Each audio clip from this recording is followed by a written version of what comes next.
A3 now.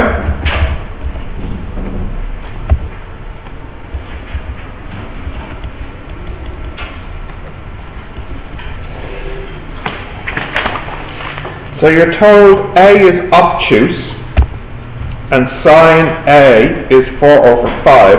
Calculate square root 1 plus sine 2A. Well, this would be square root 1 plus, well, sine 2A. You've got a couple of choices. You could say 2 sine A cos A will be 1. Anything else for sine 2A? I think 2 sine A cos A might be the best way to go. And this equals square root 1 plus 2 sine A. And remember, cos A is square root 1 minus sine squared A. And the reason I'm doing it like that is because I only know what sine A is, and I know that it's obtuse as well.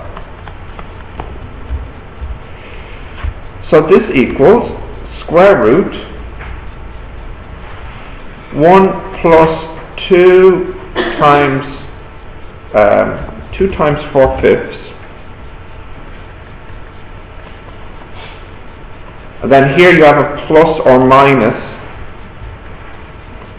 3/5. So that equals square root 1. Let's see, that would be plus or minus 5/5. Nothing cancels here. 6/24/25.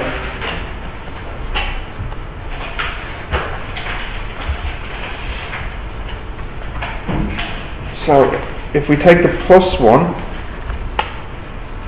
plus 24/25, you get square root, 49/25, or if you take the minus 1, this would be just 1/25, shouldn't it? 1/25. Depending if you take the plus or the minus. So this is equal to 7/5 or 1/5. Now you have to make a choice. All we know is that A is obtuse.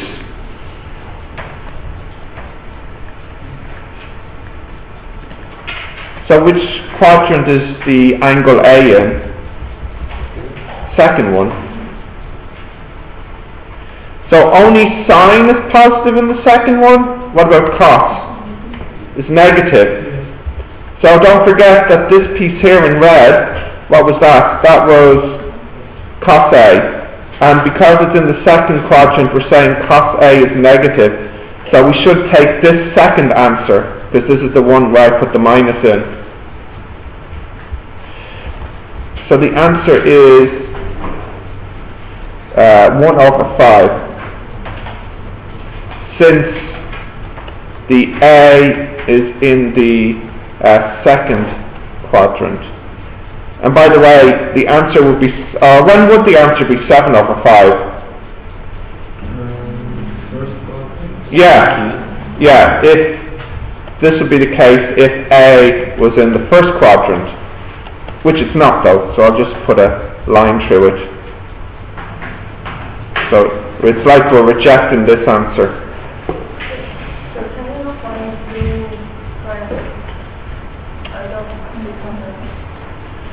Triangle's okay, but the problem with the triangle is we're not sure if we should put a plus or a minus in it.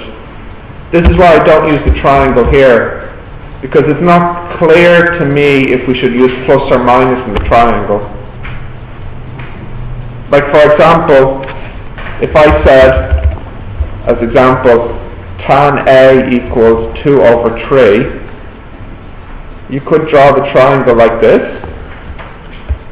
or you could draw the triangle like this, because they're both the same, tan A.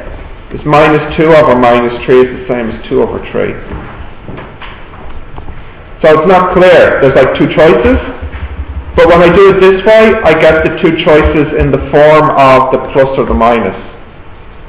Now I remember looking at the marking scheme here, I don't think the answer is right for this one. Let's have a look.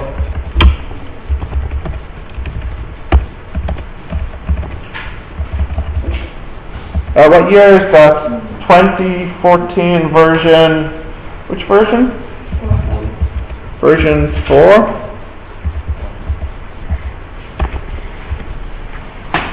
I think they do something that annoys me in this as well, with the plus minus. Let's have a look. Yeah, that's it. They say the answer is plus or minus 5, which is completely wrong. Well, sorry, not completely wrong. Huh? Yeah, but they're not supposed to do that here. It's totally wrong to do that. Oh yeah, but I know why they did plus or minus. Basically they did this. They said square root 9 equals plus minus 3. That's wrong. That's what they did. The answer is just 3. If I said to you calculate square root 9, the answer is 3. If I said to you solve square root 9 equals x, or even maybe 9 equals x squared, then you get plus or minus 3. But if I just said find square root of something, the answer is positive. This is a common mistake for students to make. They think the answer should be plus minus because of the square root. The square root only gets a plus minus when you're solving an equation. If I ask you to calculate the value of something, which is exactly what they did here, it doesn't take plus minus, it only takes plus. Okay. So, if I said solve, that would have plus minus. But if I said find, calculate, work out, etc., then it's only the plus. So that plus minus answer here is wrong. It should just be the plus one. So, I didn't write this exam. As you can tell. No, sorry. My exam is the one after this, 2013. Yeah, we'll get to it in time.